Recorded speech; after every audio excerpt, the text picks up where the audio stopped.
Сәлем достар, каналыма қош келдіңіздер. Бүгін өте қызықты видео болайын деп тұр. Мен бұрын мүлде торт пісіре алмайтынмын. Соған қарай үнемі өте оңай жолдармен жасалатын әрі дәмді торттарды жасауға тырысамын. Бүгін сіздерге пеште пісірмейтін Наполеон тортының рецебімен бөлісемін. Видеоны соңына дейін қараңыздар. Алдымен қайнатпалы крем жасаймыз. Ол үшін осындай кастрөлге 2 жұмыртқаны жарып салып, үстіне қант қосамыз. Аппақ түске енгенше венчиктің көмегімен жақсылап тұрып араластырамыз. Қоспалардың нақты мөлшері описаниеде жазылған.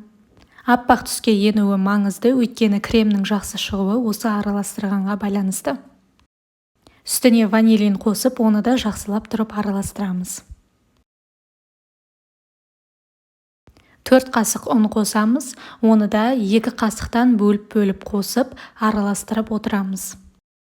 Ұн қосқан кезде түйіршіктер қалып кетпеуі керек, сондықтан жақсылап тұрып араластырамыз.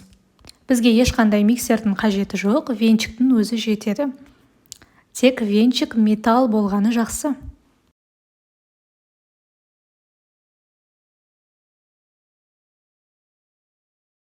Келесі 2 қасық крахмал қосамыз.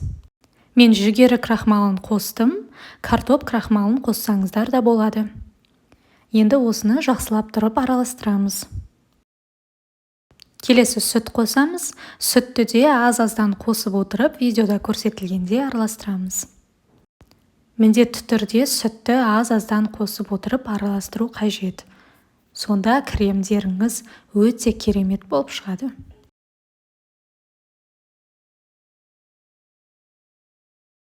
Енді осы дайын болған сұйықтықты қатты отқа қойып, тоқтатпай араластырып тұрамыз.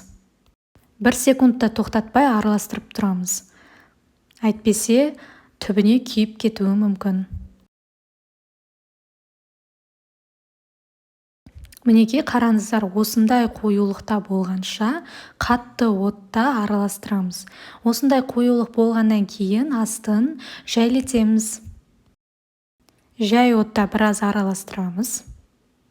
Қою болғаннан кейін астын өшіріп, сары май салып араластырамыз. Сары май ерігенше осы өшіп тұрған плитаның үстінде жақсылап тұрып араластырамыз.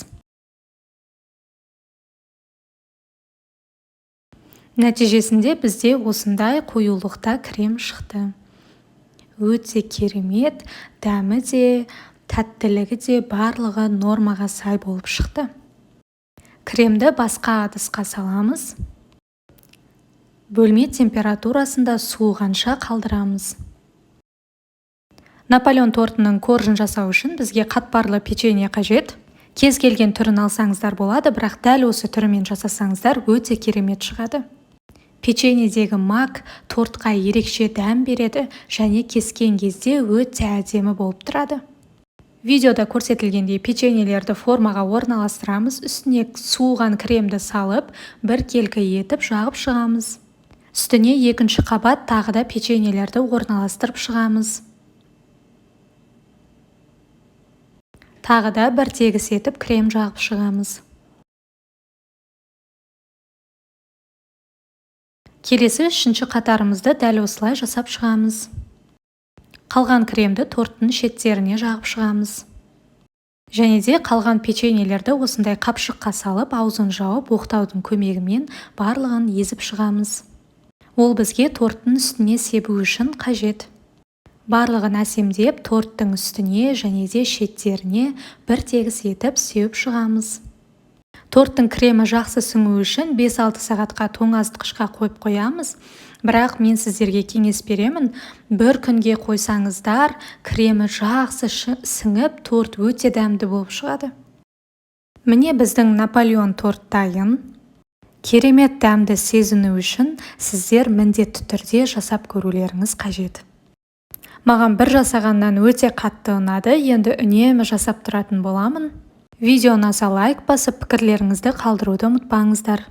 Алдағы уақытта бұдан да қызықты видеолар түсіретін боламын. Өткізіп алмас үшін дәл қазір каналыма тіркеліп қойыңыздар. Астарыңыз дәмді болсын.